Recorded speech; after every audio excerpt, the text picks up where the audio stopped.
Human nga nanumpa sa ilang katungdanan ug responsibilidad isip mga bag-ong leader ang mga barangay ug sanggunian kabataan officials sa Mandaue City subay sa gipahigayong mass oath-taking ceremony sa Mandaue City Sports Complex Biyernes sa gabii.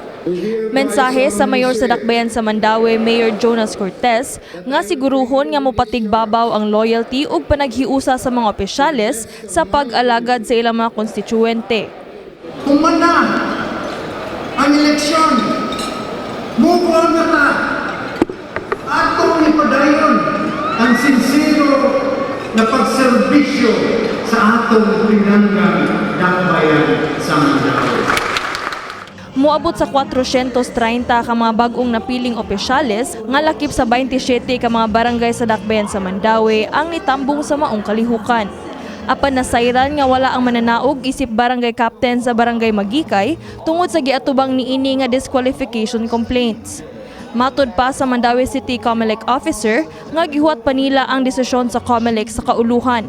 Gani kung madayon nga ma-disqualify ang maong elected official, ang successor ni ini o ang first councilor ang mopuli sa pwesto. Order manggod nato is just to suspend the proclamation. So although na-elected siya, wala pa lang siya ma-proclaim. So we're also waiting kung unsay next step. But for now, it is suspended. So wala siya rin karon, ma'am? Yeah, unfortunately, yes, wala siya karon. Kalipay ug kahinam ang makita sa dagway sa mga first-time SK winners, lakip na ang SK chairperson ug councilor sa Barangay Tipolo. I'm so very happy nga mag-taking na dool na ang among dool na gyud ang among paglingkod ug excited kayo kay ingon sila daghan daw kayo struggle sa SK.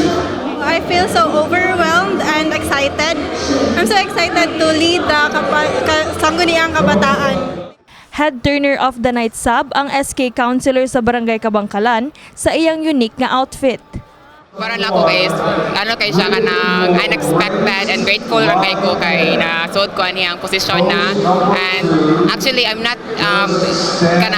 into politics and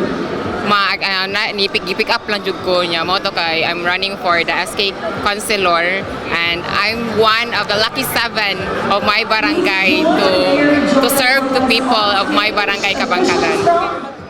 Human sa oath-taking ceremony, ding pasundayag sab sa ilang mga plano ug proyekto sa ilang tagsa-tagsa ka mga barangay ang pipila ka mga mananaog.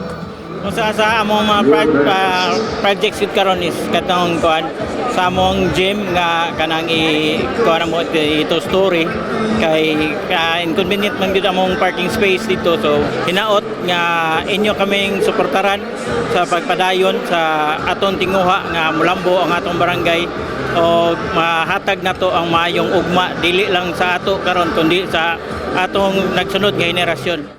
Kani kay gibutang ko sa Ginoo kinahanglan akong trabahoan, ako ang katunan ug unsay akong mahatag nga kaayuhan sa barangay Hagubiaw. Daghan kayong nagkinahanglan nga mga kaigsuonan sa Hagubiaw labi na pinansyal sa ilahang kanabitang livelihood angay hatagan og livelihood nga dili na magsalig sa sigig pangayo. Kana bitong bisag walay ayuda, kaya nilang mubarog sa ilang kaugalingon. Kini si Queenie Holigon alang sa MyTV Cebu.